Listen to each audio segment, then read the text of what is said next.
U.S. drug policies have been designed to try to compel people to drop using soft drugs like marijuana and to turn to hard drugs like coke. That's actually the case. I don't say they thought of this and decided to do it, but that's what the policies are. In fact, it's almost a concomitant of the fact that marijuana is big and bulky and easy to detect, and highly industrialized drugs are harder to detect. Furthermore, there's another, if some of you want to do a research project, somebody around here wants to make sure they never get a job but wants to study something interesting, you might look into the history of why tobacco is legal but marijuana is illegal. I mean, tobacco is vastly more lethal and destructive than marijuana. They're not even in the same domain, you know. But tobacco, in fact, is the most lethal substance around. Actually, the second most lethal substance known. The most lethal is sugar, I guess. But tobacco is close second. So why is tobacco illegal but marijuana illegal? Well, I think there's a speculation that comes to mind.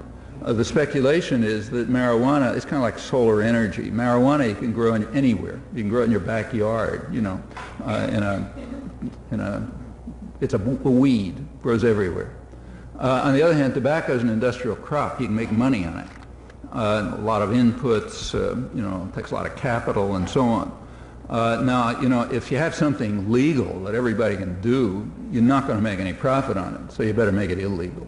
On the other hand, if there's something that people can make a lot of profit on, especially, you know, agribusiness and pesticides and fertilizer companies and so on, it better be legal so you can get away with it.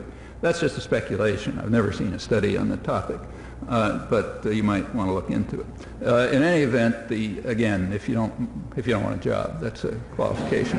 But fact is that marijuana was made illegal, though, and it's probably not good for you, but as far as anybody knows, there hasn't been one recorded overdose, I think, in about 60 million users, as far as I'm aware.